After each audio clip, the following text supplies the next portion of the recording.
সবাই জাকারিয়াকে আক্রমণ করলো। জাকারিয়া দৌড়াইতে দৌড়াইতে পিছন দিকে তাকায় দেখে লাঠি সোটা তরবারি, সামনে একটা গাছ দেখতে পায়।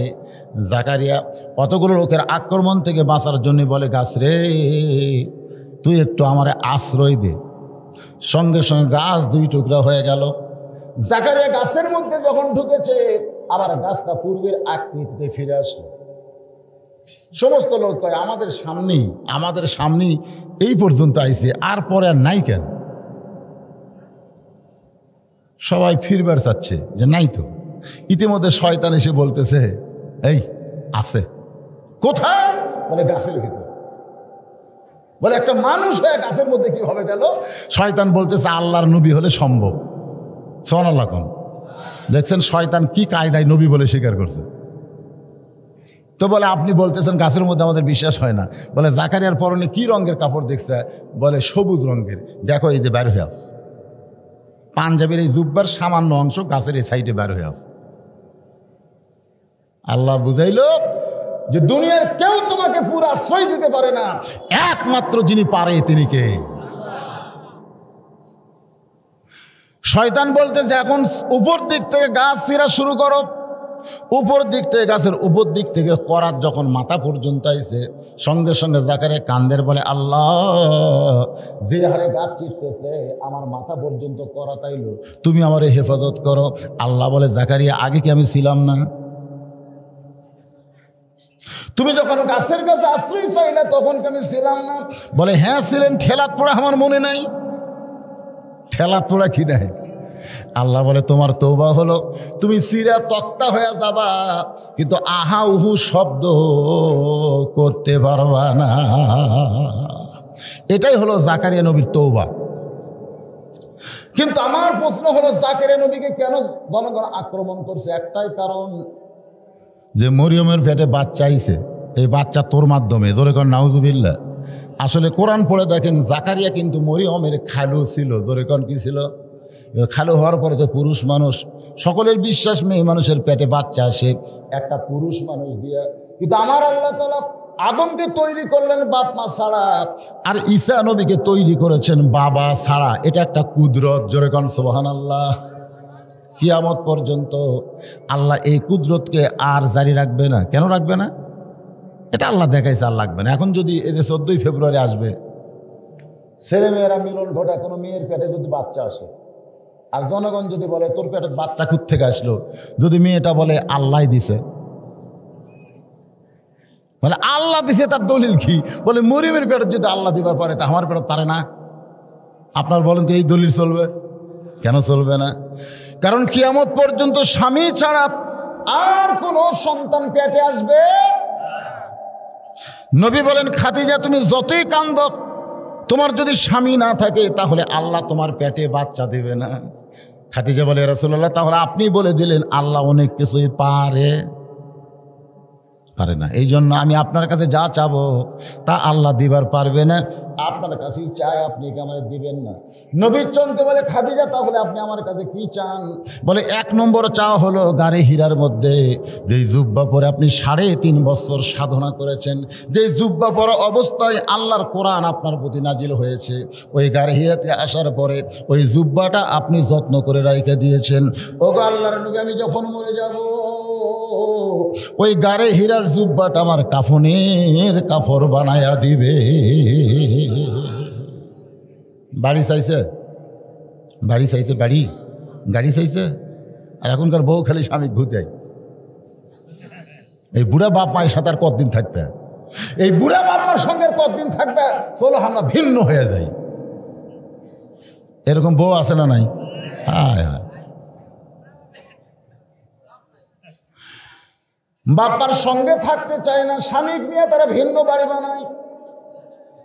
কিন্তু মা খাদিজার জীবনে পড়ে দেখেন, জীবিত অবস্থায় আল্লাহর নবীর কাছে এমন কিছু চাইনি যেটা শুনে নবী বেজার হয়েছে। খাদিজা বলে, রাসূলুল্লাহ আমার 2 নম্বর চাওয়া হলো, আমি খাদিজা মরে যাওয়ার পর আমার লাশটা আপনার পবিত্র হাত দিয়ে কবরের ঘরে নামায় দিবেন। আমার 3 নম্বর চাওয়া হলো, কবরে মাটি দেওয়ার পরে সবাই চলে আসবে, এমন সময় আল্লাহ 2টা ফেরেশতা কবরে পাঠায় দিবে। আমরা যখন কবরে যাব, আমাদের কবরে কয় ফেরেশতা আসবে? জোরে বলেন। দুইজন ফেরেশতা আসিয়া যখন জিজ্ঞাসা করিবে, দিন কি তোমার মাবুদকে বা, তখন কি বলিবে? সবাই বলেন, আল্লাহ বিনে নাই রে মাবুদ। কি বিনে? আল্লাহ বিনে নাই রে মাবুদ। জবানে তাই বলো রে বলো, মুখে আল্লাহ রাসূল সবে বলো। খাদিজা বলতেছে, রাসূলুল্লাহ, এই মুনকির নাকিরের 3টা প্রশ্নের উত্তর আমি দিবার পারবো? আমার পক্ষ থেকে আপনি একটু উত্তর দিয়ে দিবেন। এই 3টা চাওয়া যদি আপনি আমার পুরো করেন, তাহলে আমি খাদিজা ওই কবরকে নিয়ে আর কোনোদিন কানব না। সঙ্গে সঙ্গে নবী খাদিজার কপালে চুমা দিয়ে বলেন, খাদিজা, আমার আগে যদি আপনার মৃত্যু হয়, আপনার 3টা চাওয়াই আমি পুরা করব ইনশাআল্লাহ। খুব খেয়াল করবেন, আমার আগে যদি আপনার মৃত্যু হয়। এখানে নবী বুঝাই দিলেন কে কখন মরবে এটা একমাত্র আল্লাহ ছাড়া। আমাদের নবীও, কিন্তু আমাদের বাংলাদেশের কিছু নেতারা জানে। আমাদের বাংলাদেশের কিছু নেতারা কিন্তু জানে, যার মধ্যে একটা হলো টাকলা। টাকলা বোঝেন না? মাথাত কোনো চুল নাই, মাথাত কোনো চুল নাই। এই নেতা একদিন কিছুদিন আগে বলেছিল যে আমি মাথার টুপি খুলবো, হুজুরকে দাড়ি কামা দেব, বলেছিল না? এ ওর সব কথা আবার ফেসবুকে ভাইরাল হচ্ছে। এই জন্য টাকলা একসময় বললো, আমি একটা কি ব্যান্ড, আমি একটা ব্যান্ড, ওই যা কয় সেটাই ভাইরাল হয়। একটু মনোযোগ দিয়ে শুনবেন। কোন টাকলা মাকলা কারো ক্ষমতা নাই, ক্ষমতার মালিক কে? এত ক্ষমতা। তোমার বাবা দেশের জন্য যুদ্ধ করে মুক্তিযোদ্ধা, তুমি তার সন্তান, কেনাডা পলাবার চাও কেন? তুমি পলাবা কেন? এমনভাবে পলালো কেনাডা, তাকে আশ্রয় দিল না। দুবাই গেল, দুবাই আশ্রয় দিল না। বাংলাদেশে ফিরাইল বিমানবন্দরে, কোন দিক দিয়ে পলাইছে দূরবীন দিয়েও খুঁজে পাওয়া যায়নি। জোরে বলেন, কথা ঠিক কি না? আপনারা বলেন, আজকে কয়েকদিন আগে যার এত ক্ষমতা, সেই মানুষটা আজকে কোথায় আছে? এখান থেকে প্রমাণ হয়ে গেল। তো ইজ্জুমান তাশা পড়েন, তো ইজ্জুমান তাশা ওয়া তুযিল্লু মান তাশা বিয়াদিকাল খায়র ইন্নাকা আলা কুল্লি শাইইন কাদির। সম্মান দেওয়ার মালিককে, অপমান করার মালিককে, ভালো মন্দ। মাইক এরকম হচ্ছে কেন? বাদল কি করতে চায়? আগে যেটা ছিল সেটাই তো। ভালো মন্দর মালিককে, সমস্ত ক্ষমতার মালিককে। আর যাই বলতেছেন না, মুখ বন্ধ করে আছেন, আপনি মরার সময় কলমা কবর পারবেন না। অনেক লোক কিন্তু মরার আগে আল্লাহ জবান কেড়ে নেয়। মরার আগেই দেখবেন 2-3 আগে সবাই বলতেছে লোকটা সবই ঠিক আছে, কিন্তু জবান নাই, করে কিন্তু কথা কবর পারে না। আজকে যারা সব ক্ষমতার মালিক আল্লাহ, এই উচ্চারণ করতেছেন না, মরার আগে আল্লাহ আপনাকে বোবা করে দেবে। আপনারা কি মরার আগে বোবা হবেন? তাহলে সমস্ত ক্ষমতার মালিক কে? কে কখন মরবে এটা কে জানে? দুনিয়ার কেউ জানতে পারে না। পারে? কেউ জানে না, কিন্তু কতকগুলা মনে হয় জানে। সিয়ারত বসে কয়, এই যে সিয়ারত বসছি, আমাকে নামাই কে? আমাকে নামাই কে? আমাকে নামাই কে? 10 তলা বিল্ডিং এর উপর উঠে বলে আমার বাড়ি হলো 10 তলা, ছাদের উপর উঠছে, আমাকে নামাই কে? আমার বাড়ি, আমার ঘর, আমাকে নামাই কে? আল্লাহ কয়, যা তো আজরাইল, যা। ওই নাম্বার চাচ্ছে না তো। আজরাইল ছাদের উপর আইছে, ও বলতেছে কোন দিক দিয়ে উঠলি রে? লিফট দিয়া না কি দিয়া? না রে ভাই, উঠিনি, আমি আইসি। বলে তুমি কে? বলে আজরাইল। তুই বলে নামবি না, তোকে নামানোর একটা ব্যবস্থা করতেছি। এই জন্য আমরা সকলেই মরবো যে কোনো সময়। ধরে বলেন, কথা ঠিক কিনা? আল্লাহ নবী বলেন, খাদিজা, আমার আগে যদি আপনার মৃত্যু হয়, তাহলে আপনার 3টা চাওয়াই আমি পুরো করব ইনশাল্লাহ। মা খাদিজা যখন দুনিয়া থেকে বিদায় নিলেন, এমন সময় নবী তাকায় দেখে নবীর 4 জন মেয়ে কাঁদতেছে। ধরে কোন কয়জন? মা খাদিজার পেট থেকে আল্লাহ 4টা মেয়ে দিয়েছে। আমরা সকলেই কিন্তু একটা মেয়ের নাম কমন জানি, কিন্তু আরও যে 3টা মেয়ে আছে, এই মেয়ের জীবনে নিয়ে কোনো বক্তা ওয়াজ করে না, খালি এক ফাতেমার ওয়াজ। কুলসুমার ওয়াজ আপনারা শুনছেন? ওই জারির মধ্যে শুনছি, জারি। ও যে কুলসুমার একটা জারি আছে না নাই? কুলসুমারে মেলা করলো, ফাতেমারে দাওয়াত দিল না, গরিব হলে কেউ চিনে না রে, গরিব হলে কেউ চিনে না। হাসান হোসেন কান্দা কয় যাব খালার বাড়িতে মা, এত সুন্দর রান্না হয়। ফাতেমা কান্দা বলে গরিব হলে কেউ চিনে না রে বাবা, গরিব হলে কেউ চিনে না। এই যে কুলসুমার জীবনে থেকে জারি শোনার পরে প্রত্যেকটা লোক কুলসুমা গালি দেয়। কেমন বোন রে, এক বোন গরিব আর তার বাড়ির দাওয়াত দিল না, এরকম আজে বাজে কুলসুমা নিয়ে আমরা ওয়াজ শুনছি। ধরে কারণ ঠিক কিনা? আসলে কুলসুমা কি ফাতেমারে চেনে না?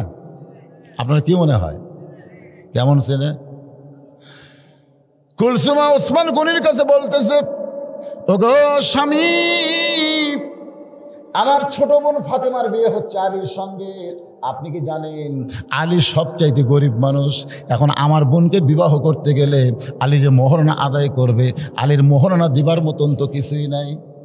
ওসমান গনি বলতেছে আমি চান্সে আছি। যখন সুবহানাল্লাহ, আল্লাহ নবী যখন বলেন আলী রে তুমি আমার কলিজা ফাতেমারে বিয়ে করবা, তোমার মোহরানা দেওয়ার মতন কি আছে? আলী বলতেছে লা ইলাহা ইল্লাল্লাহ মুহাম্মাদুর রাসূলুল্লাহ, এই দুইটা ছাড়া আমার কোনো সম্পদ নাই। আমার সম্পদ হচ্ছে আল্লাহর নবী। নবী রাগ করে বলেন আলী মোহরানা দিতে গেলে কিন্তু সম্পদ দেওয়া লাগবে, তোর কি আছে? আলী বলতে যে হুজুর আমার কি আছে আপনি ভালো জানেন। আল্লাহ নবী বললেন আলী কিয়ামত পর্যন্ত জিহাদ হবে, এই জন্য তোর তরবারি থাকবে, কিন্তু মাথার যে হেলমেট, এই হেলমেটটা বিক্রি করে ফাতেমার বিয়ার মোহরানা দে। আলী যখন হেলমেট বাজারের দিকে নিয়ে যায়, এমন সময় কুলসুমার স্বামীর কাছে বলতেছে বাজারে যাওয়ার আগেই কিন্তু আলীকে ধরতে হবে। ওসমান গনি এক দৌড়ে আলীর সামনে দাঁড়ায়। আলী খবর কি?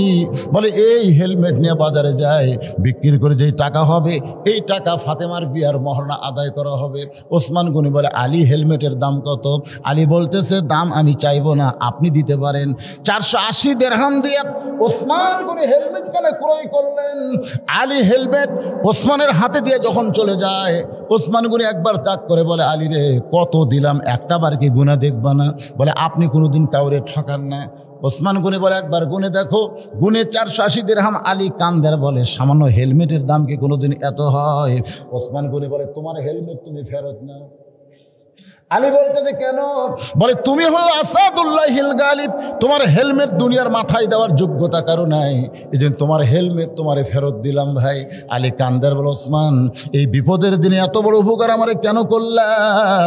ওসমান গনি বলতেছে কুলসুম আর ওসমান জান্নাতের আশায়।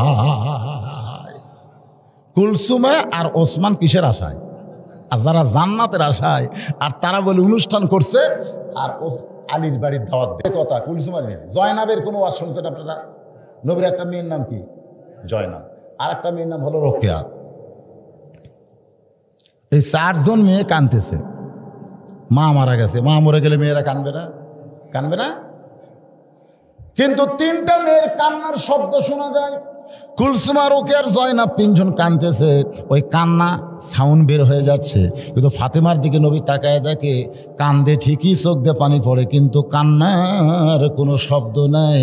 কারণ ফাতেমা পর্দানিশী, কান্নাটাকেও সে পর্দা করেছে। শুধু চোখ দিয়ে পানি পড়তেছে। আমার মা বোনদের জন্য বলবো, মা আপনাদের জন্য জোরে কথা বলা জায়েজ নাই, জোরে কান্নাকাটি জায়েজ নাই, এমনকি জোরে কোরআন তেলাওয়াত করা পর্যন্ত জায়েজ। এ কথা কান জায়েজ নাই। আমরা যখন পুরুষ মানুষ মাগরিবের নামাজ পড়ি, এশার নামাজ পড়ি, ফজর নামাজ পড়ি, আমরা কিন্তু কোরআন শরীফ আয়াত জোরে জোরে পড়ি না? পড়ি কি পড়ি না? আপনারা কোনদিন শুনছেন যে মেয়ে মানুষেরা জোরে কোরআন পড়ছে? তাহলে যে মেয়েদের জোরে কোরআন পড়া জায়েজ নাই, সেই মেয়েরা ঝগড়া করা মনে হয় জায়েজ? ঝগড়া করা জায়েজ? আপনাকে আগরপুর ঝগড়া হয় না? এই ঝগড়া হয় না? এক পাড়ায় ঝগড়া হয়, আর এক পাড়া থেকে শোনা যায়। আমি মা বোনদের জন্য বলবো, মা একটু মনোযোগ দিয়ে শোনেন। নবী 3টা মেয়ের মধ্যে ফাতেমাকে ডাক দিলেন। ফাতেমা যখন নবীর ঘরের মধ্যে ঢুকলো, আল্লাহ নবী বলেন ফাতেমা তোমার মা মারা গেছে, তোমার মা মরে যাওয়ার আগে আমার ওসিয়ত করেছে। ওসিয়ত? ও ফাতেমা তুমি তোমার মাকে গোসল করার লাগবে, তুমি তোমার মাকে কাফনের কাপড় পরানো লাগবে। ফাতেমা বলতেছে, বাবা আমি একলা কেন, আমার আরও 3টা বোন আছে, ওই 3টা বোনকে নিয়ে আমি মাকে গোসল করায় দেব, আমার 3টা বোনকে নিয়ে আমার মাকে কাফনের কাপড় পরায় দেব।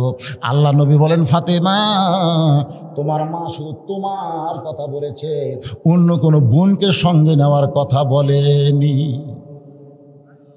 ফাতেমা চমকে গিয়ে বলে, বাবা আমার মা শুধু আমার কথা কেন বলেছে? এবার নবী বলতেছেন, ফাতেমা তুমি কি জানো আল্লাহ তোমাকে খাতুনে জান্নাত ডিগ্রি দিয়েছে? আল্লাহ তোমাকে কি জান্নাত? যখন খাতুনে জান্নাত ডিগ্রির কথা খাদিজা শুনেছে, তখন কিন্তু নবীর কাছে একটা আপত্তি করছিল।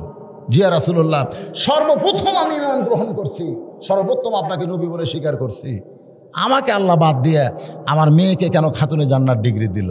তখন রাসূল বলেছেন, খাদিজা তোমার নাকের সাইজ, মুখের সাইজ, তোমার গায়ের রং, তুমি কয় ফুট লম্বা, এটা কি শুধু আমি নবী একলা জানি না আরও পুরুষ মানুষ জানে? খাদিজা বলে, হুজুর কি কর, আপনার সাথে বিয়ে বসার আগে আমার আরও 3 জায়গার বিয়ে হয়েছে। তার মানে ওই পুরুষেরা খালি খাদিজার ঢপ জানে না সব জানে? এ কথা কয় না, খালি ঢপ জানে না সব জানে? সব জানে। খাদিজা বলে, রাসূলুল্লাহ 40 বছর বয়সে যখন আপনাকে বিবাহ করি, ওই সময় মক্কার সবচাইতে ধনবতী রমণী ছিলাম। এই ধনবতী হওয়ার পিছনে কারণ হলো আমার অনেকগুলো ব্যবসা ছিল। এই ব্যবসা চালাইতে গিয়ে হাজার হাজার পুরুষের সঙ্গে আমার লেনদেন হয়েছে। এই পুরুষগুলো আমার নাকের সাইজ, মুখের সাইজ, আমার গায়ের রং দেখেছে। আল্লাহ নবী বলেন, খাদিজা তাহলে দুনিয়ার বহু পুরুষ আপনাকে চিনে। এখন বলেন তো আপনার পেটের মেয়ে ফাতেমার নাকের সাইজ কেমন, মুখের সাইজ কেমন, গায়ের রং কেমন, এটা দুনিয়ার কত পুরুষ বলতে পারে? কত পুরুষ?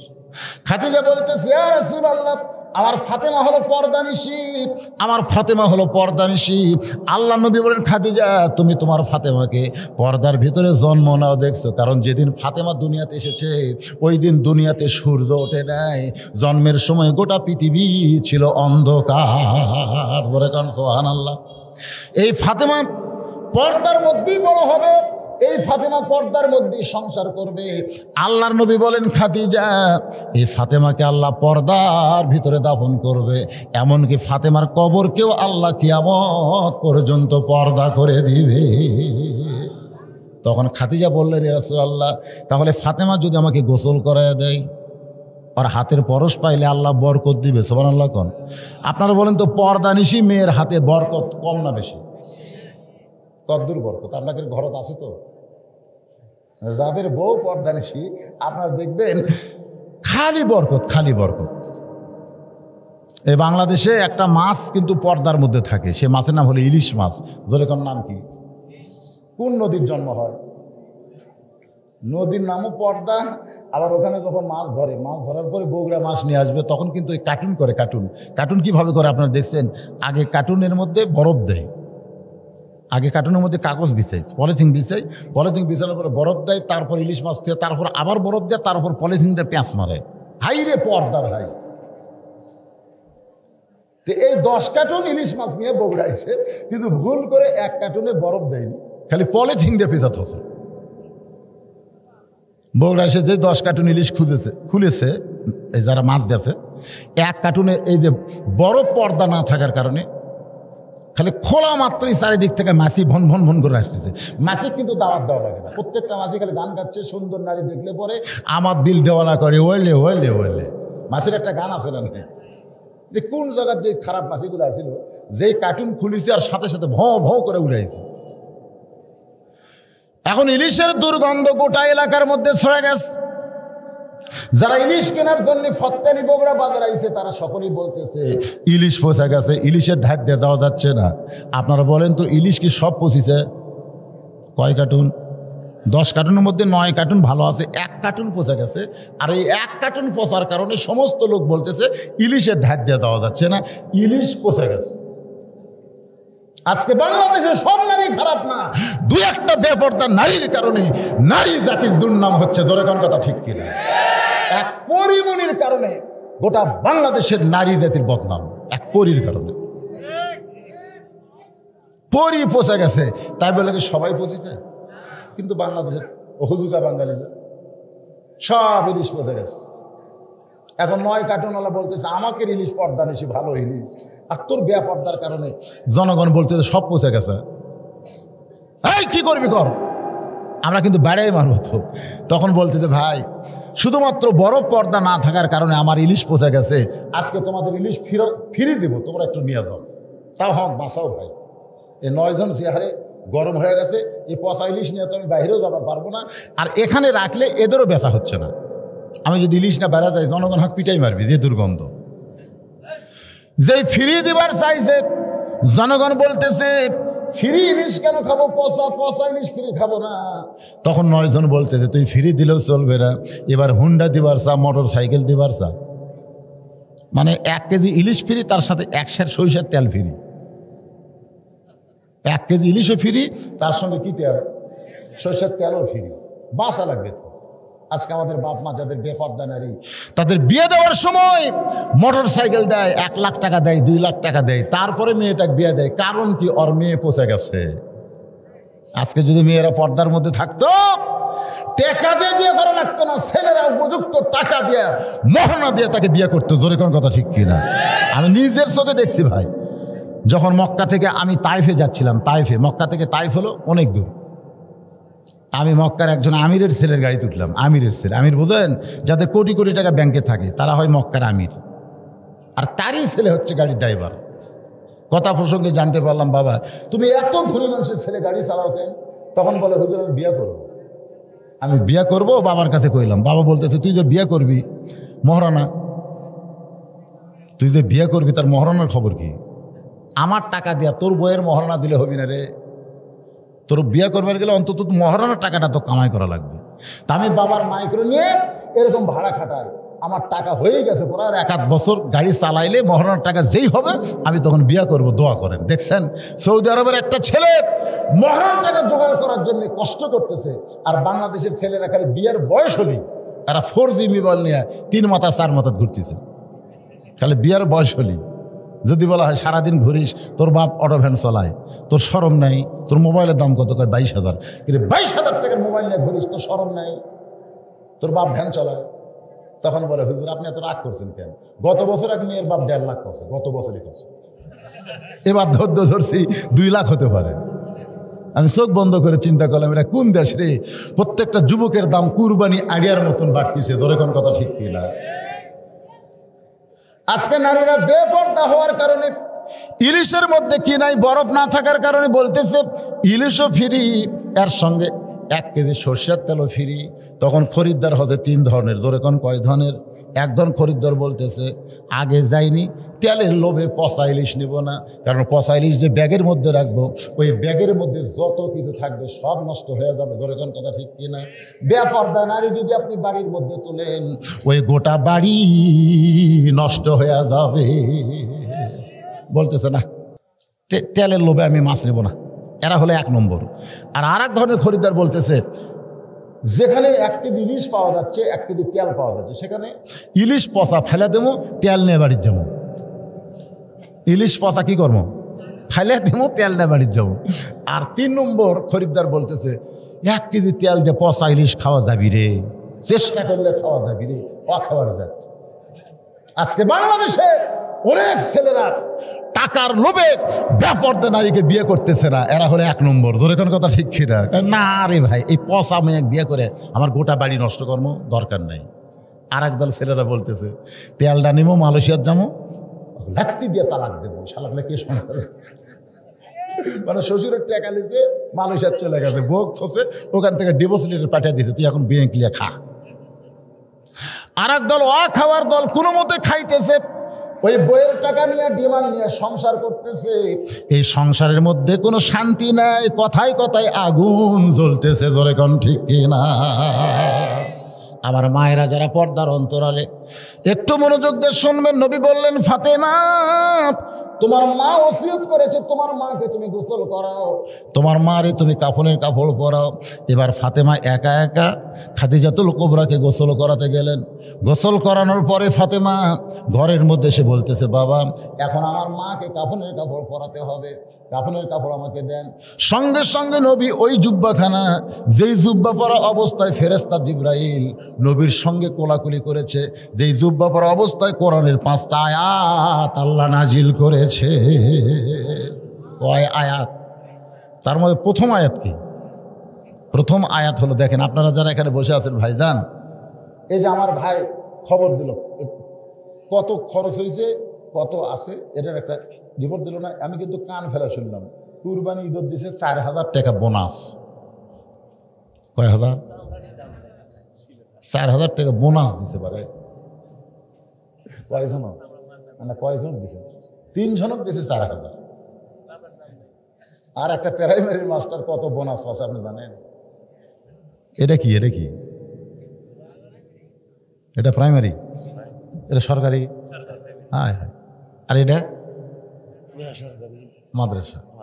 দেখেন এটা 3 জন মিলে গেল 4,000। প্রাইমারি একটা মাস্টার কত, তুই বোনাস কত পেয়েছিস?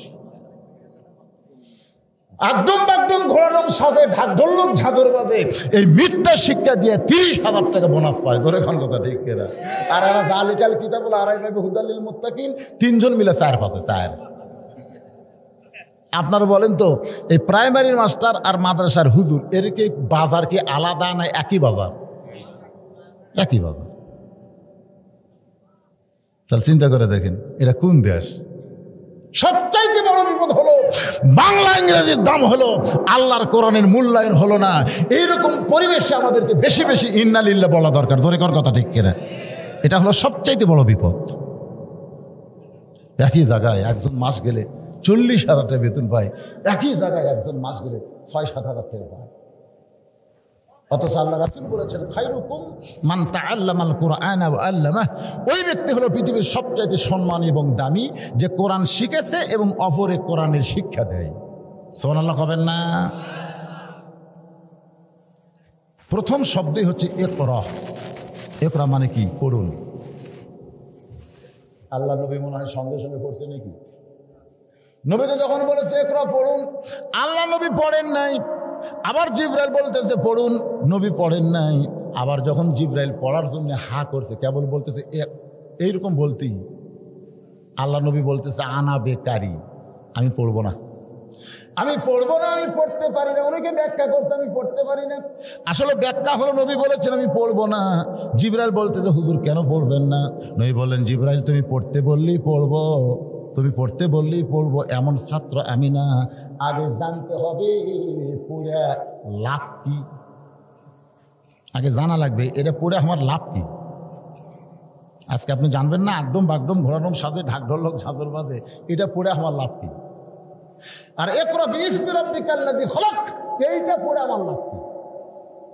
আজকে জানার দরকার আছে না নাই? জোরে কোন আছে না নাই? এইটা পড়তেছে।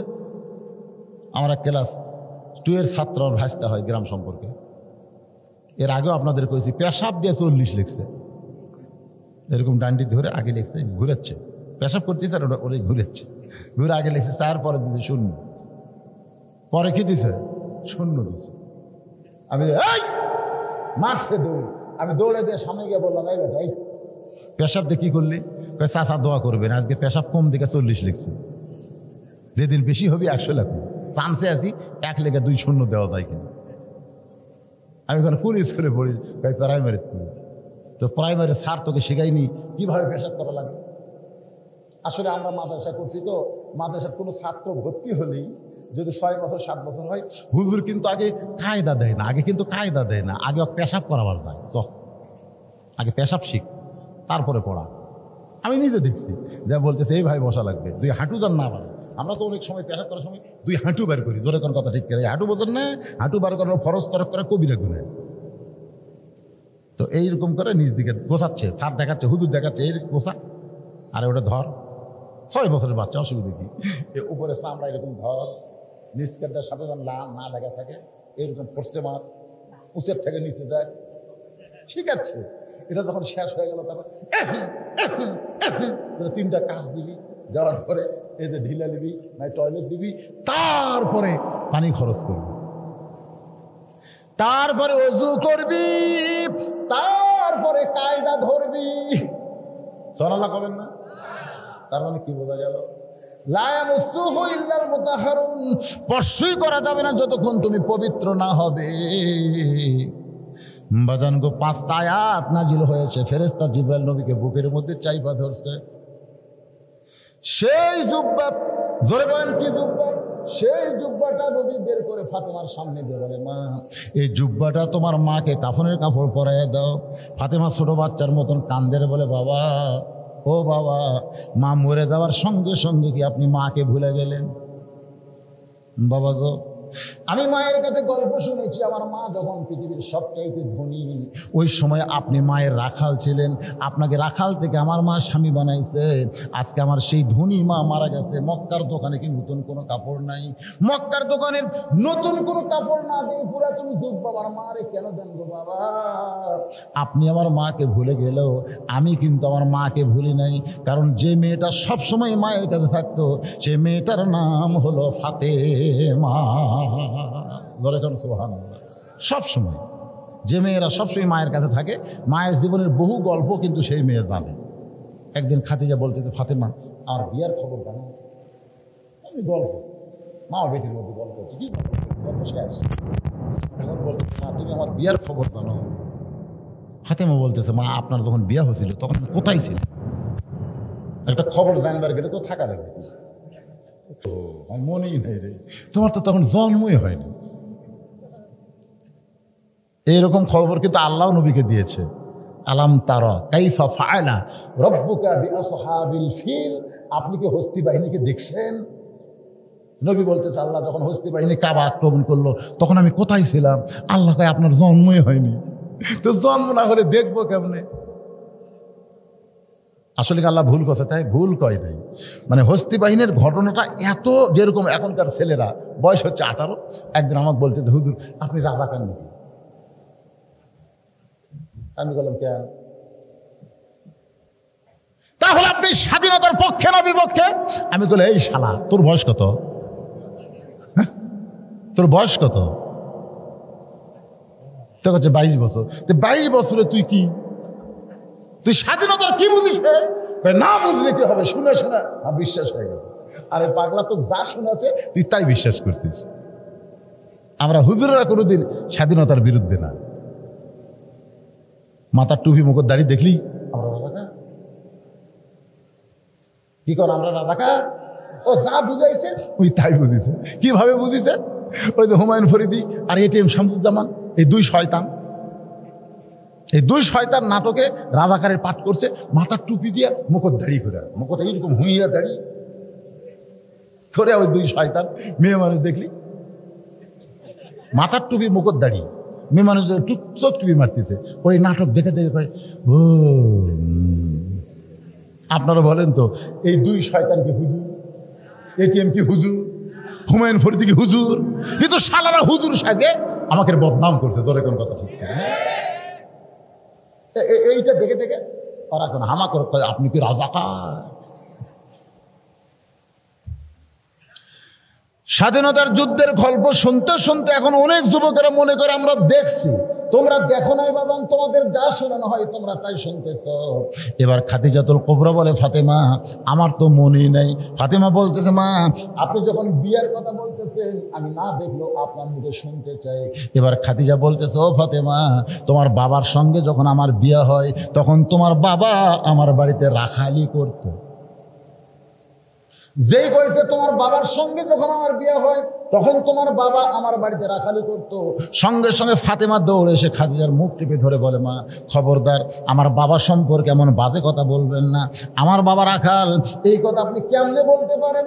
আল্লাহ নবী বলেছেন, প্রত্যেকটা মেয়েরা মায়ের চাইতে বাবাকে বেশি ভালোবাসে। প্রত্যেকটা মায়ের চাইতে বেশি ভালোবাসে।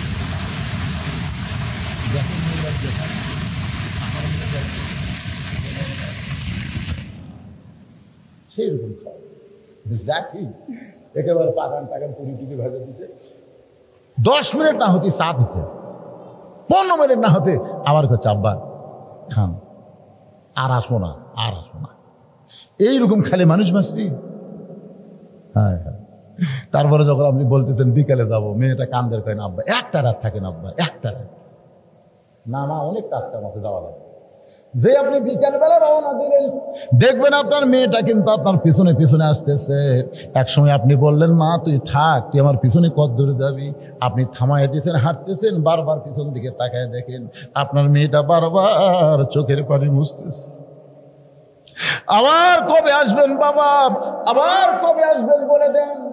মেয়ের বাড়ি থেকে বাবা যখন বিদায় নেয়, তখন প্রত্যেকটা বাবার পিছন দিকে তাকায় দেখো, তোমার জন্য তোমার মেয়ে কাঁদতেছে। আর বাবা যদি ছেলে কয় আমি একটু যাবার চাই, ছেলে বলতেছে আলহামদুলিল্লাহ, আমি অনেক আগে থেকে আপনাকে সিল্লাত পাঠাবার চাচ্ছি। অনেক আগে থেকে, মানে অনেক আগে থেকে আর বাপক সিল্লাত পাঠাবে। বাপ যে বাড়িতে খেলে চিল্লা চিল্লি করে, একজন বলছে ভাই আমার বুড়া বাপ মরেও না, এই খালি চিল্লা চিল্লি করে, কি করি? তখন 3 চিল্লাত পেটে দি, 3 চিল্লাত পেটে দি, বাড়ি ঠান্ডা।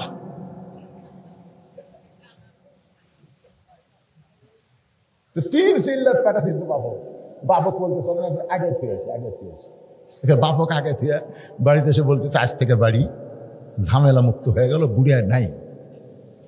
এই সেই ছেলেকে আপনি 20 বিঘা দিচ্ছেন, আর যে মেয়ে আপনার রাস্তা কান্দে সেই মেয়েকে মাত্র 1 বিঘা দিচ্ছেন, তাও এমন জমি দিচ্ছেন যে জমি থাল যায় না। মেয়ে কোনটা দেয়? যেটা থাল যায় না সেটা দেয়। একে রাস্তার ধারে জমি দিচ্ছে, বাপ জানি না জমির দাম বাড়বি। ওর ভাইরা কথা আব্বা ওই তো ওই যে রাস্তার ধারে যেটা নেই ওটা আবার হয় না, ওটা দেয়। কিন্তু রাস্তার ধারে যে একদিন মার্কেট হবে ওটা ওর কেমন মনে নেই। যে জমি আবাদ হয় না, যেই জমি ঘৃণা করে মেয়েকে দিছে, ওই জমি এখন 10 লাখ টাকা সহতক হই। এরকম হয় কি হয় না? দরকার হয় কি হয় না? যে জমি পছন্দ করে ওই জমি রাস্তার কাছে এক কোম্পানি এসে কয় ভাই রোডের ধারত এই জমি 10 লাখ টাকা শতক। ওই বাপের থেকে 20 বিঘা লেছে 5 লাখ টাকা বিঘে, তাহলে 20 বিঘার দাম কত? এই কথা কয় না, 20 বিঘার দাম হিসাব করবেন না। 20 বিঘার দাম 5 লাখ করে হলে 1 কোটি টাকা, আর 1 বিঘা জমি 1 শতক 10 লাখ। বুঝতেছে না কত হচ্ছে? এখন চিন্তা করে দেখেন। মেয়েদেরকে ঠকাবেন না, ঠকাবেন না। যেই মাত্র বলেছে আমার বাবা, তোমার বাবা রাখাল ছিল, সঙ্গে সঙ্গে ফাতেমা দৌড়ে এসে ওই মায়ের মুখটা চেপে ধরে বলে, মা এই কথা আপনি কেমনে বলতে পারেন? আমার বাবা কেন রাখাল থাকবে? খাদিজা বলে, ফাতেমা ঘটনাটা শোনো, তোমার বাবা যখন আমার বাড়িতে রাখালি করতো, ওই সময় দুপুর বেলা আমি তাকায় দেখি আমার অনেকগুলো রাখাল উর্দুম্বা চরণ বাদ দিয়া ঘরের মধ্যে বিশ্রাম করতেছে। আমি খাদিজা চমকে গেলাম, হাজার হাজার উর্দুম্বা মাঠে ময়দানে, তাদেরকে বাদ দেওয়া রাখালগুলো ঘরের মধ্যে বিশ্রাম করে। আমি রাগ করে রাখালের সর্দারকে ডাক দিলাম, রে রাখালের সর্দার, হাজার হাজার উর্দুম্বা বাদ দিয়ে তোমরা ঘরের মধ্যে বিশ্রাম করো, তোমাদের কি টেনশন হয় না? রাখালের সর্দার বলে, মালকিন আপনি জানেন না আমরা ভাগ্যগুণে এমন একটা রাখাল পাইছি যে রাখালের চেহারা দেখে উর্দুম্বা দাঁড়িয়ে থাকে। রাখাল খাবার কইলে খায়, খাবার বন্ধ করলে সঙ্গে সঙ্গে বন্ধ করে দেয়। রাখাল যদি বলে চলো বাড়িতে যাই, উটের লাইনে উর্দুম্বার লাইনে দুম্বা লাইন দেয়। মাইক শেষ করে দিল। এরকম মাইক চনচন করলে হবে না? না, মাইক তো চলতেই ছিল ভালো, কি যে করতেছে। এ বাবা হাত দিছে, তা হাত না দিলে তো চলতেছে না। না চলতেছে না, ও কি যেন করছে, কার বুদ্ধি শুনে যে কি করে? আরে পাগলা বক্তা কি করে সেটা শোনো।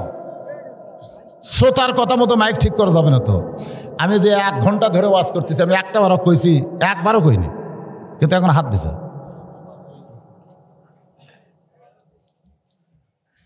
ঠিক করছে, ঠিক করছে। তুমি আবার গেল, তুমি বসলে ই ছিল। একটু জিকির করেন, লা ইলাহা ইল্লাল্লাহ, লা ইলাহা, লা ইলাহা ইল্লাল্লাহ মুহাম্মাদুর রাসূলুল্লাহ সাল্লাল্লাহু আলাইহি সাল্লাম। রাখালের সর্দার বলতেছে, রাখাল যা কয় উর্দুম্বা তাই শোনে। খাদিজা বলতেছে, রে রাখালের সর্দার গাঁজা খুরি গল্প করো কেন? গাঁজা খুরি। একজন রাখাল মানুষের বাধ্য কোনোদিন জন্তু জানোয়ার হয় না। একজন রাখাল মানুষের বাধ্য কোনোদিন জন্তু জানোয়ার হয় না। রাখালের সর্দার বলে, মালিকিন বিশ্বাস যদি না হয় আপনি তদন্ত করে দেখতে পারেন। আপনি তদন্ত কমিটি করেন। তদন্ত কমিটি আমাদের বাংলাদেশে তদন্ত কমিটি আছে না নাই? যখন আছে না নাই? হ্যাঁ আপনারা বলেন তো, তদন্ত কমিটি কারা? কে তদন্ত করবে? আল্লাহ তদন্ত করেছে। ইন্নামা ইয়াখশাল্লাহ মিন ইবাদিহিল উলামা, বান্দা সমূহের মধ্যে আলেম বান্দারা সবচাইতে আল্লাহকে বেশি ভয় করে। এই তদন্ত করছে কে? আরো ধরে কোন? আমি আল্লাহর কোরআন থেকে বললাম, ইন্নামা ইয়াখশাল্লাহ মিন ইবাদিহিল উলামা, বান্দা সমূহের মধ্যে আলেম বান্দারাই আল্লাহকে বেশি কথা কয় না। এটা কি আমার কথা না আল্লাহর কথা? তা আল্লাহর কথার সাথে কথা কন না কেন? বান্দার সময়ের মধ্যে আলেম বান্দার আল্লাহকে বেশি ভয় করে। সে আলেম বান্দা নারী নির্যাতন করে, মানুষ খুন করে, এটা আর যাই হোক মুসলমান বিশ্বাস করতে পারে? আপনার বলেন তো, একজন ধর্ষক, একজন লুটেরাজ, একজন খুনি, তাকে যদি মানুষ জেলত রাখে তখন কিন্তু মানুষের আকর্ষণ তার প্রতি কমে না বাড়ে? বাড়বে কেন? কমে যায়। শালা খুনি, শালা জিনাখোর, মানুষ খুন করছে, চুরি করছে, দিন দিন কিন্তু আর প্রতি মানুষের আকর্ষণ কমে যায়। যদি হোক ছেড়ে দেওয়া, পিটাই মারবি, জোরে কর কথা ঠিক কিনা? কিন্তু আমাদের বাংলাদেশে অনেককে ধর্ষক বানায়, খুনি বানায় জেলখানার মধ্যে রেখে তাদের দিন দিন দাম বাড়তেছে না কমতেছে? কথা কয় না, বাড়তেছে না কমতেছে? ছাড়া দিয়ে দেখেন জনগণ তাকে কি করে, গ্রহণ করে না পিটাই মারে? এখান থেকে বুঝতে হবে তদন্ত কমিটি না, খাদিজা স্বয়ং নিজেই তদন্ত করতে গেলেন। খাদিজা বলে, ফাতেমা, আমি 40 বছর বয়সে তোমার বাবা রাখালকে তদন্ত করতে গেলাম। তদন্ত করতে গিয়ে দেখি সূর্যের তাপে পাহাড় পোড়া গন্ধ পড়ে, বালু পোড়া গন্ধ আসতেছে, পাথর পোড়া গন্ধ আসতেছে, এত সূর্যের তাপ, আর ওই তাপের মধ্যে দেখি তোমার বাবা রাখালের মাথায় কোনো রোদের চিহ্ন না। পাহাড় দেখাতে চিকচিক করতেছে, কিন্তু তোমার বাবার মাথায় রোদের চিহ্ন নাই। আমি সঙ্গে সঙ্গে খাদিজা আশ্চর্য হয়ে চিন্তা করলাম, কে ছাতা ধরছে রে, কে রাখালের মাথায় ছাতি ধরলো? একটু নিকটে গিয়ে দেখি এক খণ্ড মেঘ তোমার বাবার মাথার উপরে ছায়া দিচ্ছে। তোমার বাবা যেই দিকে যায় মেঘটাও সেদিকে যায়, যখন বসে মেঘটা নিচের দিকে চলে আসে। আল্লাহর নবীর বিবি খাদিজা বলে, ফাতেমা, এইটা দেখার পর আশ্চর্য হয়ে আমি আরো নিকটে গেলাম। যেই মাত্র নিকটে গিয়েছি, তোমার বাবার মাথায় কে যেন বাতাস করে, সেই মাথার চুলের বাতাস আমার শরীরে নাকে। এইটা দুনিয়ার কোনো বাতাস নয়, যেন জান্নাত থেকে আল্লাহ দরজা খুলে সেই দরজার বাতাসে মিশকা আম্বরের সুগন্ধ আসতেছে। খাদিজা বলে, ফাতেমা, এই দৃশ্য দেখার পরে আমি আরো নিকটে গেলাম। আমি তাকায় দেখি 25 বছরের যুবক, 400 গ্রহ তারা, তারি নূরের ইশারা, নইলে যে অন্ধকারে ডুবিত এই ধরনী। সবাই বলেন, নবী মোর পরশমণি, নবী মোর সোনার খনি, নবী নাম ভাবে যেজন সেই তো দোজাহানের ধনী। আব্দুল আলিম কবি নজরুল ইসলাম একটু বেশি কইছে, নবী মোর নূরে খোদা, তার নূরে সকল পয়দা, আদমের কলবেতে তারি নূরে রোশনী। সে নামে সুর ধরিয়া পাখি যায় গান করিয়া। সবাই বলেন, সে নামে সুর ধরিয়া পাখি যায় গান করিয়া, সে নামে আকুল হলো মওলা আমার কাদের গনি। নবী মোর পরশমণি, নবী মোর সোনার খনি, নবী নাম ভাবে যেজন সেই তো দোজাহানের ধনী। এক দৌড়ে খাদিজা বাড়ির মধ্যে, এক দৌড়ে এসে দরজা বন্ধ করে দেয়। ফাতেমা বলে, মা, তারপরের খবর কি? খাদিজা বলে, ফাতেমা, যেই দরজা বন্ধ করেছি আমার দাসী এসে দরজায় ডাকতেছে। আপনি রাখালের তদন্তের রিপোর্ট না দিয়ে আপনি ঘরের দরজা বন্ধ করলেন কেন? আপনি রাখালকে কি তদন্ত করলেন? তদন্তের রিপোর্ট না দিয়ে আপনি দরজা কেন বন্ধ করলেন? খাদিজা বলে, দাসী, দরজা বন্ধ করার কারণ হলো তদন্তের রিপোর্ট রাখালের চাকরি ক্যান্সেল করে দিলাম। রাখালের চাকরি ক্যান্সেলের কথা শুনে দাসী মূর্খ মানুষ আবু তালেবের কাছে গিয়ে কান্দে, ও মুরব্বী, ছোটবেলায় তো মা মারা গেছে, শিশুকালে মইরা গেছে মা, গর্ভে থাকতে মরছে পিতা, চোখে দেখলেন না। আপনি চাচা হয়ে লালন পালন করলেন, আজকে আপনার ভাতিজা রাখালের চাকরি ক্যান্সেল হয়ে গেল, এখন কি করবেন? আবু তালেব নবীর কাছে গিয়ে দেখে নবী ঘরের মধ্যে বসে আছে, 25 বছরের নবী ঘরের মধ্যে বসে আছে। আবু তালেব বলে, বেটা কি অন্যায় করলি, তো রাখালের চাকরি নাকি ক্যান্সেল হয়ে গেল? নবী বলতেছে, চাচা ওই খাদিজার পক্ষ থেকে একজন লোক গিয়ে বলতেছে আর রাখালি করা লাগবে না, আমার চাকরি ক্যান্সেল করে দিয়েছে। ও চাচা, আমি কোনো দোষ করি নাই, আপনি খোঁজ নিয়ে দেখেন তো আমার দোষটা কি। আবু তালেব খোঁজ করতে গিয়ে দেখে খাদিজা ঘরের মধ্যে সুন্দর করে একটা চেয়ার সাজায় রাখছে। আবু তালেবকে দেখি বলে, মুরব্বী আমি জানি আপনি আসবেন, সুবহানাল্লাহ কোন, আমি জানি আপনি আসবেন, এই চেয়ারে বসে আমাকে ধন্য করেন। আবু তালেব বলে, মা আগে জানতে চাই আমার ভাতিজার চাকরি কেন নট করে দিলে, রাখালের চাকরি কেন ক্যান্সেল করলাম, আমার এতিম ভাতিজার অপরাধ কি? খাদিজা বলতেছে, আপনার এতিম ভাতিজার অপরাধ হলো আমি তার রাখালের চাকরি ক্যান্সেল করে আমি তাকে স্বামী হিসাবে কবুল করতে চাই। লিল্লাহে তাকবীর।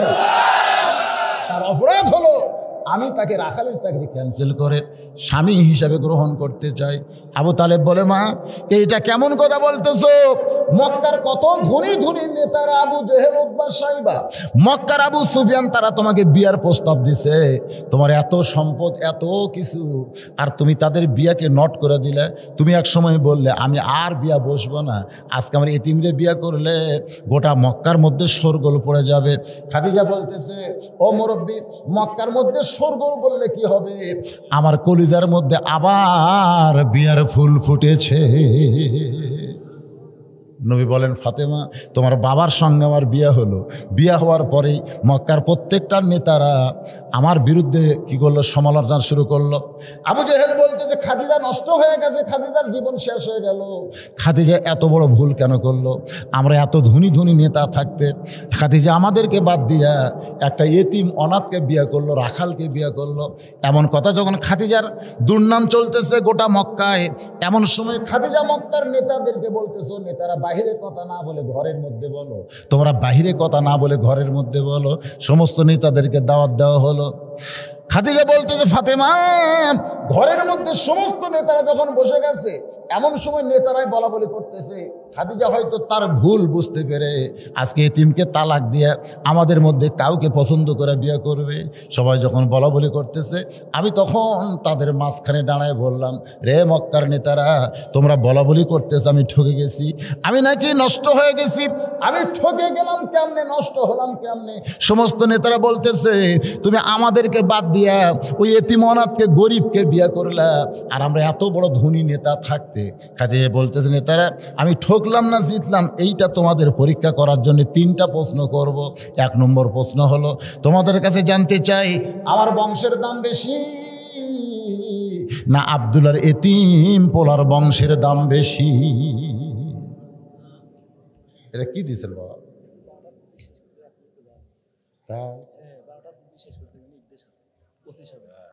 আচ্ছা আচ্ছা, 16 ডিসেম্বর 1 মিনিটও দাঁড়াবো না, বরং 1 মিনিট আগে শেষ করতে থানায় যাই বলে। যত নির্দেশনা, যত আইন এর উপরই ধরছে। এখানে তো সভাপতি সাহেব মনে হয় নেতা নাকি? না, আমরা নেতা না। তো কি নেতা ছাড়া? নেতা ছাড়া? হ্যাঁ ঠিক আছে ঠিক আছে। এই আপনার ধৈর্য নিয়ে বসে ওটা বসে করতেছেন নাকি? ওটা বসে করতেছেন।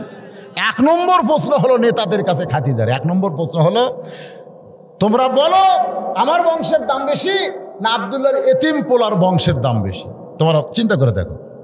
সমস্ত নেতারা বলতেছে, খাদিজা তুমি কোন বংশের? হ্যাঁ, আর আব্দুল্লাহর এতিম পোলার বংশ হলো পৃথিবীর সর্বশ্রেষ্ঠ বংশ। হ্যাঁ, তুমি কি কও? তোমার বংশের কোনো দাম আছে? তোমার বংশের চাইতে আব্দুল্লাহর এতিম পোলার বংশের দাম হাজার হাজার গুণ বেশি। খাদিজা বলতে যে, এখন তোমরাই বলো, আমি যদি ঠকায় থাকি তাহলে উচ্চ বংশের একটা মেয়ে ছেলে আমার মতো নিম্ন বংশের মেয়েকে বিয়ে করেছে, এদিক দিয়ে কে ঠকছে? সবাই বলতেছে এদিক দিয়ে তো আব্দুল্লাহর এতিম পোলাই ঠকছে। আমার 2 নম্বর প্রশ্ন হলো, আমার চেহারা সুন্দর না আব্দুল্লাহর এতিম পোলার চেহারা সুন্দর? তোমরা 2 জনের চেহারা দেখে একটু বিচার করো। সমস্ত নেতারা বলে, খাদিজা শুধু তোমার চেহারা কেন, কিয়ামত পর্যন্ত আব্দুল্লাহর এতিম পোলার মতো এত সুন্দর চেহারা আর কারো হবে না। খাদিজা বলতেছে, দেখো সর্বশ্রেষ্ঠ সুন্দর মানুষ আমার মতন কম সুন্দরী মেয়েকে বিয়ে করলো, এদিক দিয়ে কে ঠকলো? এই দিক দিয়ে তো আব্দুল্লাহ এতিম পোলাই ঠকলো। আমার 3 নম্বর প্রশ্ন হলো, আমার বয়স বেশি না আব্দুল্লাহ এতিম পোলার বয়স বেশি? সবাই বলছে যে তুমি হলো 40, আব্দুল্লাহ এতিম পোলার বয়স হলো মাত্র 25। তাহলে তোর তাজা একটা যুবক আমার মতন বুড়িরে বিয়ে করলো, এদিক দিয়ে কে ঠকলো? বলে এই দিক দিয়েও তো আব্দুল্লাহ এতিম পোলা ঠকছে। তাহলে সব দিক দিয়ে যদি আমি জিতি তাই ঠকে, তাহলে তোমরা কেন বলো আমি ঠকে গেলাম?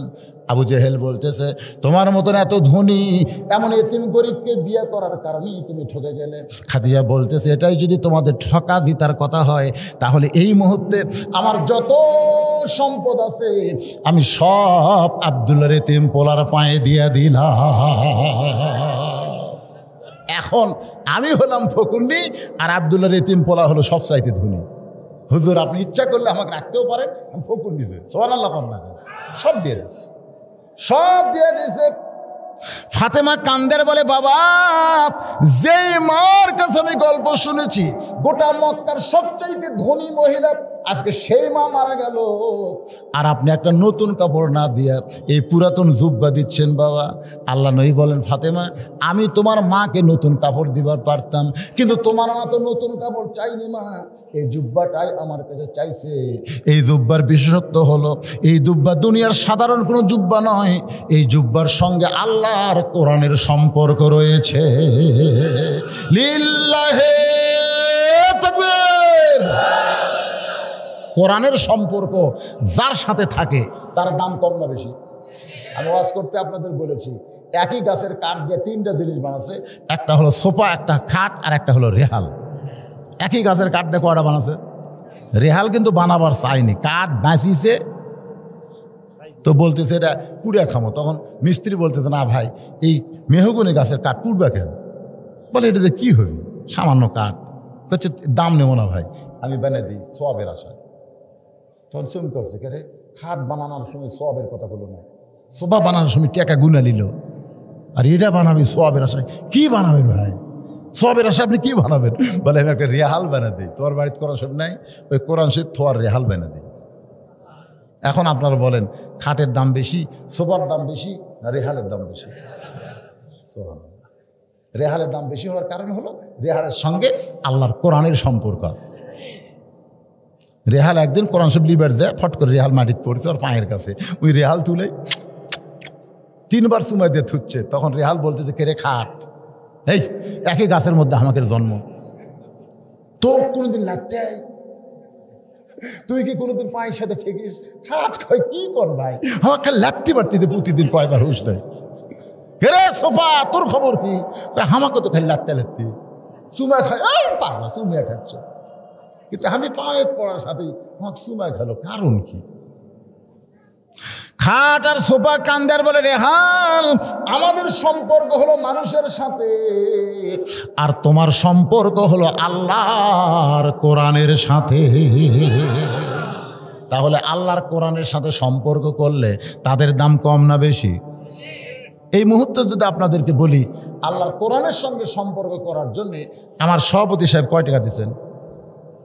5,000 টাকা নগদে দিছে, আর বাকি কয় হাজার দিবেন?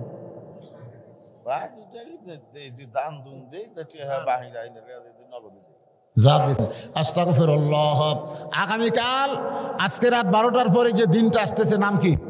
বিজয় দিবসে আমরা দোয়া করব, আল্লাহ বাংলাদেশের জন্য যারা প্রাণ দিয়েছে, এদেশের স্বাধীনতা আনতে গিয়ে যারা অঙ্গহানি হয়েছে, পঙ্গু হয়েছে, আর যারা দুনিয়া থেকে বিদায় নিয়েছে, তাদের সকলের জন্য দোয়া করার দরকার আছে না নাই? তাদের জন্য দোয়া করব। আমাদের দেশ আগে পরাধীন ছিল, এখন স্বাধীন হয়ে গেছে। এই 16ই ডিসেম্বর বহু রক্তের বিনিময়ে ভাইজান, তাদের জন্য মাগফিরাত কামনায় আমরা মোনাজাত করব।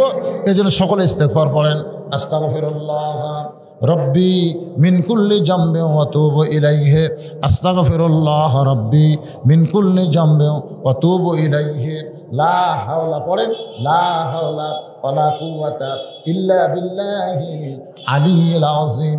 সকলে হাত তুলে আল্লাহুম্মা আমিন। আচ্ছা, আহা, সভাপতি সাহেব বলতেছে আমার বাবা মারা গেছে, সকলের বাবার জন্য দোয়া হবে। হাত তুলে আল্লাহুম্মা আমিন। রব্বানা আতিনা ফিদ দুনিয়া হাসানাতাও অফিল আখিরাতি হাসানা ওয়া কিনা আযাবান্নার। আয় আল্লাহ তাআলা, সেই মাগরিবের নামাজের পর থেকে এখন 11:50 বাজতেছে, এই দীর্ঘ সময় পর্যন্ত তোমার পাগল বান্দা বান্দিরা আরামের বাড়ি আরামের ঘুমকে বাদ দিয়া কোরআন হাদিসের মহব্বত কলিজার মধ্যে নিয়ে এই জান্নাতের বাগানে বসে বসে কোরআন হাদিসের আলোচনা শোনার শেষে আমি গুনাহগারের সঙ্গে রহমতের দরজায় ফকির হয়ে দোকানা হাত তুলেছে। মেহেরবানি করে আজকের মাহফিল আমাদের সকলের হিদায়াতের জন্যে, নাজাতের জন্যে, জান্নাতের জন্যে কবুল করো। এই মাহফিলের শুরু থেকে শেষ পর্যন্ত যত আলোচনা হয়েছে আল্লাহ, এর মধ্যে যদি ত্রুটি হয়, ভুল হয়, মাফ করে দিও। এর হাদিয়া মঞ্জুর করো। সোনার মদিনায় নবী পাকের রওজা মুবারকে আল্লাহ কবুল করে নিও। তামাম আম্বিয়াই কেরাম, আসহাবে কেরাম, তাবিনী কেরাম, তাবিনী কেরাম, তামাম পৃথিবীর মাটির নিচে যত মুমিন মুমিনা আছে আল্লাহ, সকলের আরওয়াহ ও হাদিয়া কবুল করো। ও মাবুদ মাওলা, আমরা যারা হাত তুলেছি, আমাদের মধ্যে যাদের জনম দুঃখনী মা কবরে চলে গেছে, আল্লাহ মেহেরবানি করে মায়ের কবরকে জান্নাতের টুকরা বানাও। আল্লাহ, আমি সহ আজকের মাহফিলের সম্মানিত সভাপতি সহ যাদের বাবা দুনিয়া থেকে চলে গেছে, আল্লাহ মেহেরবানি করে বাবার কবরকে জান্নাতের টুকরা কবুল করো। আমাদের দাদা দাদি, নানা নানি, আত্মীয় স্বজন যাদের কবরে গেছে, এই পৃথিবীতে যাদের জন্য দোয়া করবার কেউ নাই, আমরা তাদের পক্ষ নিয়ে হাত তুলেছি। আল্লাহ কবরবাসীদের মাফ করে দাও। ও মাবুদ, তোমার ওলির নামে মাদ্রাসা, এই মাদ্রাসাকে কিয়ামত পর্যন্ত কবুল করো। এই মাদ্রাসার মুহাব্বিন আশিকিন, এই মাদ্রাসার জায়গা জমি দিয়ে আজকে যারা কবরে চলে গেছে, আল্লাহ তাদের কবরকে জান্নাতের টুকরা বানাও। আয় আল্লাহ, এই মাদ্রাসায় আজকে নগদে বাকিতে যারা দান করেছে, আল্লাহ সকলের দানকে কবুল করো। আয় আল্লাহ, সকলকেই জান্নাত হিসাবে কবুল করো। আজকের মাহফিলের সম্মানিত সভাপতিকে আল্লাহ তুমি কবুল করো। প্রধান অতিথি, বিশেষ অতিথিদের আল্লাহ তুমি কবুল করো। আলেম ওলামাদের কবুল করো, হাফেজকারীদের কবুল করো, হাজির সাহেব কবুল করো, মুরব্বী কবুল করো, যুবক কচিকাচা কবুল করো।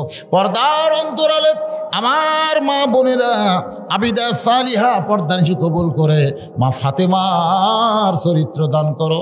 আমাদের মধ্যে আমরা যারা অসুস্থ, আল্লাহ সুস্থ করে দাও। আল্লাহ, এই যে এই মাদ্রাসার সম্মানিত সভাপতি অত্যন্ত ভালো মানুষ, আল্লাহ সবসময় মাহফিলের জন্যে, মাদ্রাসার জন্য তৎপর থাকে। আমার সুপার সাহেবকে আল্লাহ তুমি কবুল করো। আল্লাহ, আজকের এই মাদ্রাসার সেক্রেটারি, মাদ্রাসার সদস্য, মাদ্রাসার দাতা সদস্য, আল্লাহ সকলকেই জান্নাত হিসেবে কবুল করে নাও। আল্লাহ এই মাদ্রাসাকে কবুল করো। মাদ্রাসার যত বিপদ আপদ মুসিবত আসে তুমি রহমত বরকতে হেফাজত করো। আল্লাহ, মাদ্রাসার মোহতামি, মাদ্রাসার ওস্তাদ, মাদ্রাসার তালবে ইলম, আল্লাহ সকলকেই তুমি কবুল করো। আল্লাহ, আজকে যারা দান করেছে 10 টাকা থেকে 10,000 পর্যন্ত যে যা নিয়ত করে দান করেছে, আল্লাহ সকলের নেক নিয়ত, নেক আশাকে তুমি কবুল করো। আল্লাহ, সবাইকে মাফ করে দাও। আল্লাহ, খাস করে এই যে 12টার পর থেকে শুরু হবে 16ই ডিসেম্বর, আল্লাহ যারা রক্ত দিয়া, জীবন দিয়া আমার বাংলাদেশকে স্বাধীন করার অত্যন্ত কষ্ট করে দুনিয়া থেকে চলে গিয়েছে, আল্লাহ তাদের জন্য দোয়া করি।